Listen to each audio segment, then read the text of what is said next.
We have four object-oriented principles, right? We have four object-oriented principles. One is abstraction. Second is polymorphism. Third, inheritance. And fourth is encapsulation. Okay.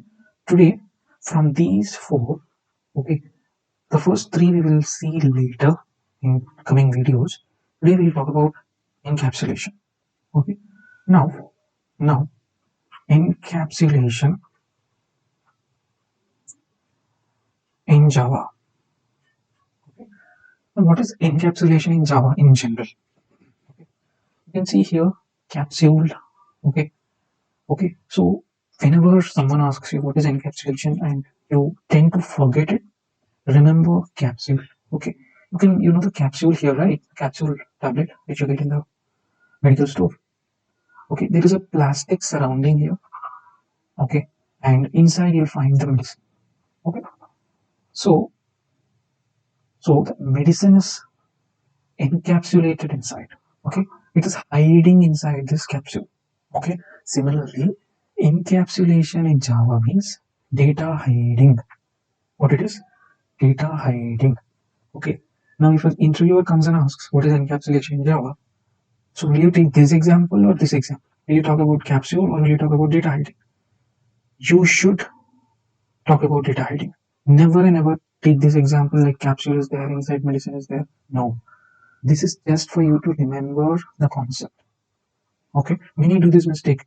Okay, whenever oops concept comes, there is a car. Okay, there is a bike. Okay, class, object, blah blah. No, no, never do that.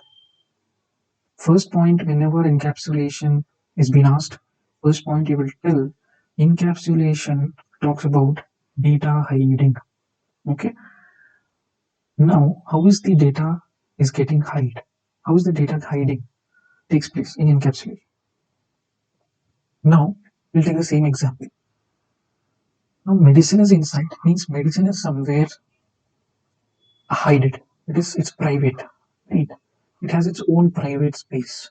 Similarly, data can be like achieve high data hiding when the data is private. Okay, data is private. Okay, now so these are some points which you can tell to interview first.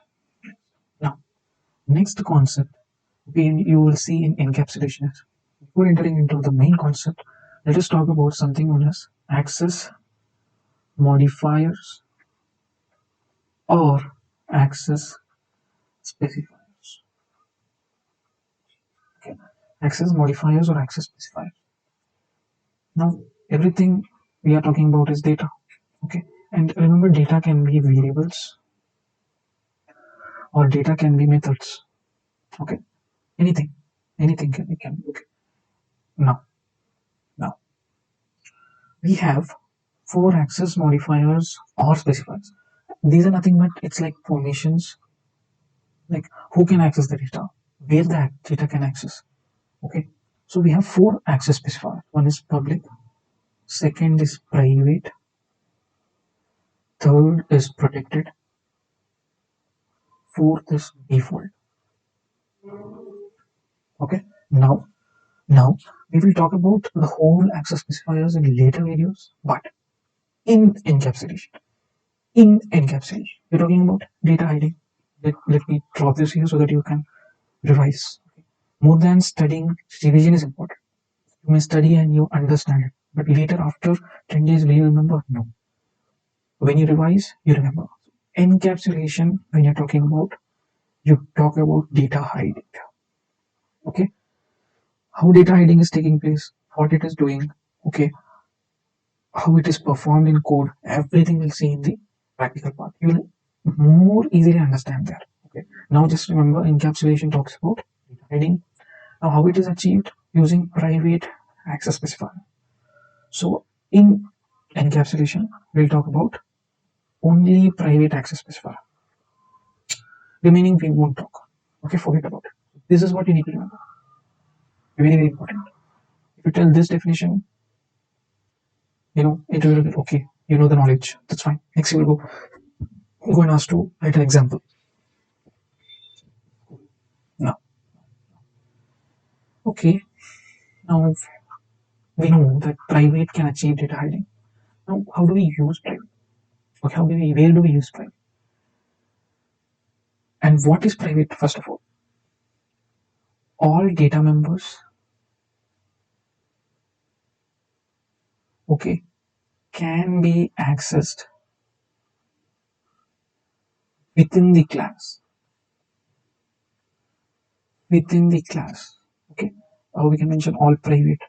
Okay, whenever the data members are given private, it can be accessed within the class. Now, this is a class student. Cool. The class is starting here and ending here. Now we're talking about data members. You're talking about data members. What are the data members? Now I'm giving a data member as int id. Okay. Now this is a data member. I have a method inside the class student. This is one data member. This is one data member. Now these both can access. Suppose you have a main class here where you have your main method. Okay. You can access these both. Okay. When this is default or public. What you want through encapsulation, what you want through data hiding, you want to achieve that is data hiding. So what you should do, all data members should be private. So this will become private here, this will become private. Okay, now this id and login, when you try to access it here, you will get an error.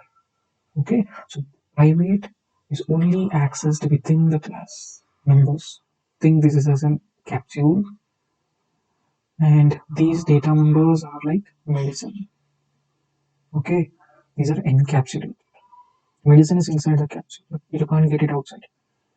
Okay, so this is very important to understand. Concept, I think you are clear till now. Okay, okay. So I have a class, and I have let me take only one data member that is variable here. We know this is only access inside the class. Now I have another class college, and it is having the main method. Okay, where you're creating the object of student.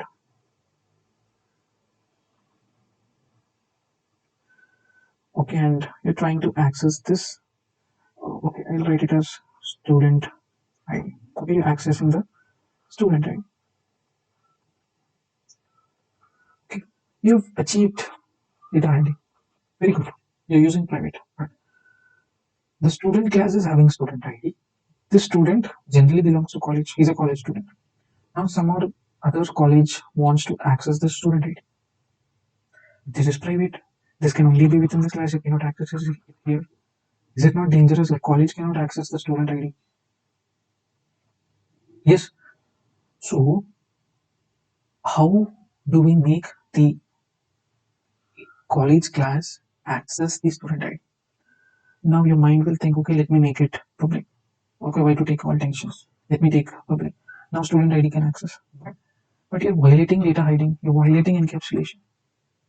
Without violating data hiding and encapsulation, I want to access the student ID inside college class.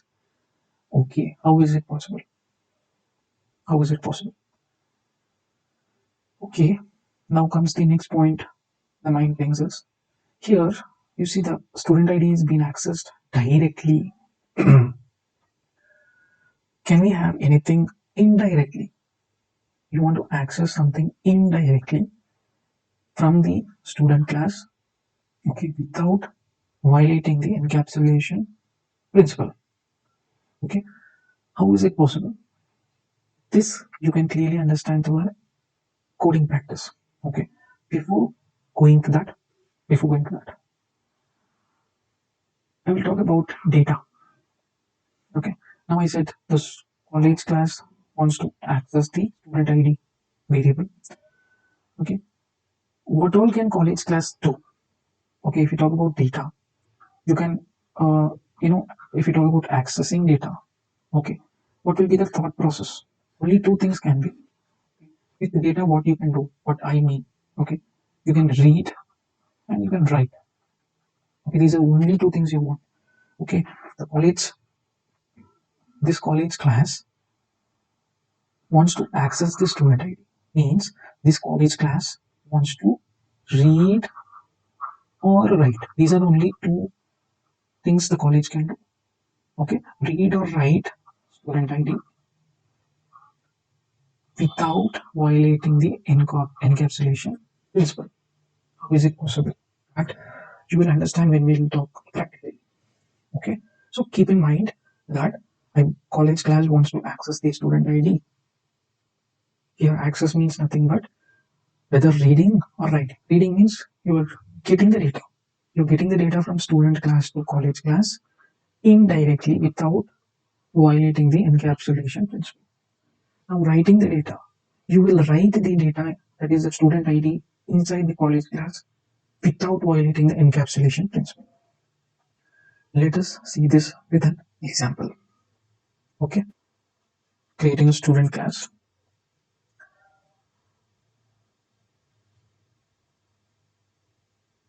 Hello guys, so this is the practical example.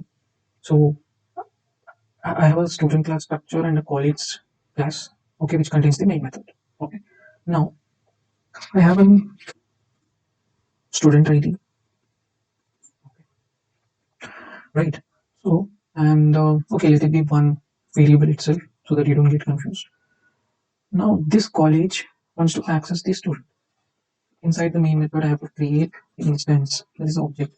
Okay, now when you create the object, that time this class will get life. Okay.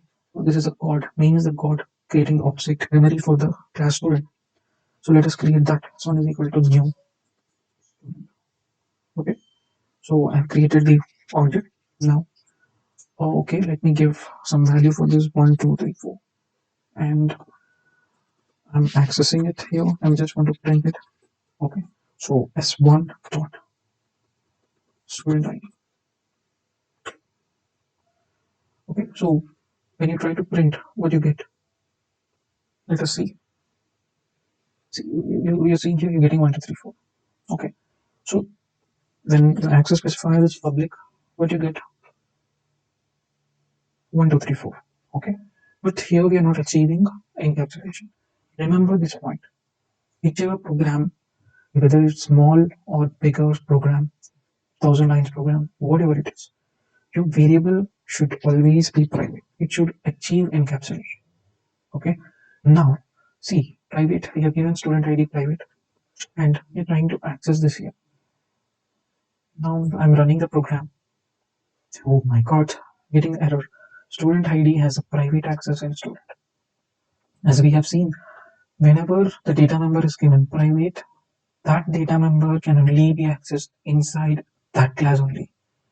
Okay, to achieve data hidden. But we have talked about a scenario. How can college class access the student ID? Because it's must. Okay, there may be some projects in your office, your companies, where you want to access the some other class variable inside your class. You have written a program and you want to access it. How it is possible? Okay, I'll give a scenario. Why we are talking these all scenarios is so that you understand how it works. Okay, okay. So, uh, how do we solve this problem? Okay, as we have seen,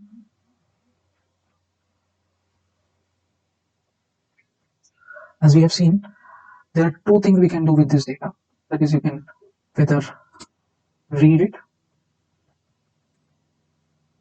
or write. Read or write. Okay, that means the college class wants to read student ID. The college class wants to write. That means do some changes in the student ID. Private. Okay, so here you can see student ID is being accessed directly. Can we access it indirectly?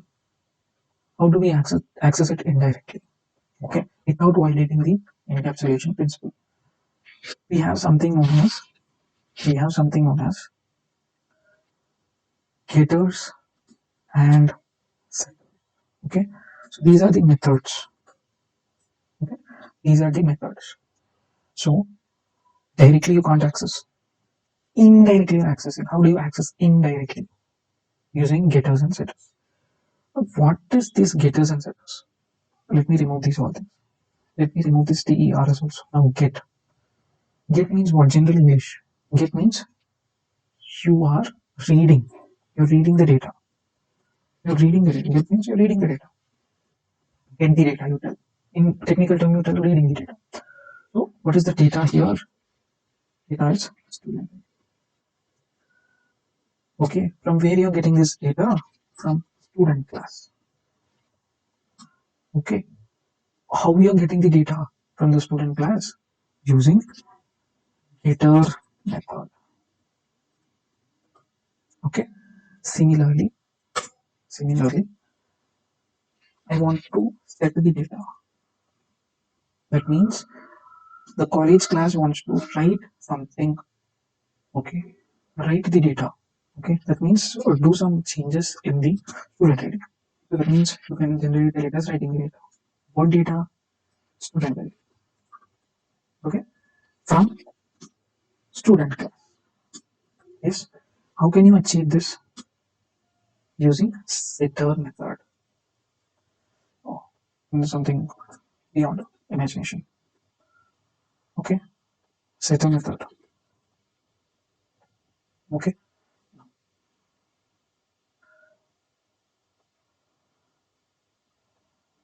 okay. So now college class wants student ID. Okay, and it want to get the data. How can it get the data? Get the data. We have however created the object as one dot. Okay, assume, think, assume. Okay, that there is a method known as something called as get student ID. Okay, and you wanted to get the data. There is a method. Okay, there is a method, imaginary method. Okay, uh, in this println, I'm writing an imaginary method. Okay, we have not defined this method yet, but we're getting the student ID from that method. This method is available in the student class. We have not written yet. We will write. Okay, we are just talking how do we access it here. Okay, so why there are no parameters? Because you're just getting the data from student class. Okay, you're not sending anything. Okay, now get is completed. Now you want to set some data. How do you do that? S1 dot set student ID. Can I do that? And you want to set a data means you should send some data. Okay, and student ID is integer. So we'll send some integer value. Okay, my college class is now ready with getting and setting data indirectly. Now we are calling s1 dot get student. We need to have this method here. Okay, we need to have this method here. Let us write the method. Public. We need to return something. So we need to return an integer. Get student ID. Okay, and you will return the student ID. Okay, now this is called as getter method. Now, now, now. See, we have a set student ID method. It's calling. Okay, it's sending a value to set, right? So, and it's not returning anything. So, void set student ID, and it's receiving the data. Okay, it's receiving the data. So, student ID is equal to data, right? Now, let us understand the flow of the code. You're creating the object for S1. You're indirectly calling the method. You're indirectly reading and writing the data without directly accessing the student ID. You're getting my point. So S1 dot get student ID is called from college class. Now this student ID will go here. Now set student ID is sending some data from here to here. This data will be written on student ID. Okay, this is how indirectly you can access through getters and setter methods. Why is this getter and setter method? Okay, now if these methods are not there, and think it is public, okay, and think you're accessing the student ID directly in college without getter and setter, anyone can change the value. Anyone can change the value. But when you have methods here, okay, now college classes within some other IP address, okay, and you're calling the s1.get student ID. You come here and you will only send the data when when when IP address is equal to assume some IP address. Okay, so whenever this IP address is equal to only this, at time only you will return the student ID. Okay, so you can write your own conditions here for security purpose, for authorization purpose. Okay, so see, if set student ID is called and you're sending the data here inside the student ID, now this student class has the power, okay, to have a condition inside which is the incoming data. Is the incoming data greater than maybe 5,000? Then only you write this state in the data. Okay, you're understanding the importance of getters and setters. You can give your own conditions based on what security and what network you can get. What what security you can have for the data, right? And sorry, here it is private. Okay, so this is the use of getters and setters. This is the use of getters and setters. Okay, okay, guys. So another small point. Okay, so I've taken the same program inside the IDE so that I can show you another important point. Okay, so you have your student class here, okay, which is having private variable and getter method and also setter method. We have explained this. Okay, and you have a college class. You're creating the object. You're accessing the student ID data. You're reading, and here you're trying to write. Okay. Now, another important point: why we need encapsulation? Why we need getters and setters? Okay. For example, now you don't have setters and getters. For example, I'm just you know hiding this here, and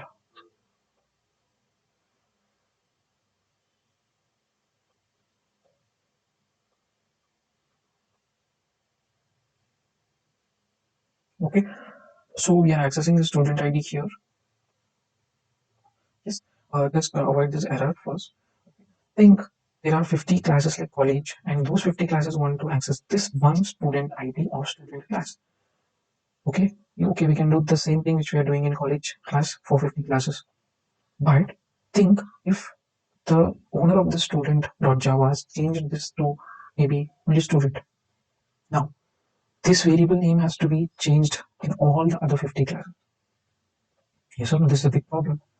So, to avoid that also, we put it in private and we can have errors.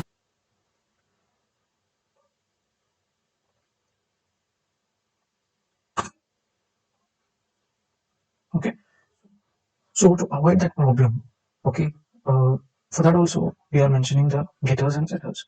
Now, do you change the variable name here? Okay, do you change the variable name here?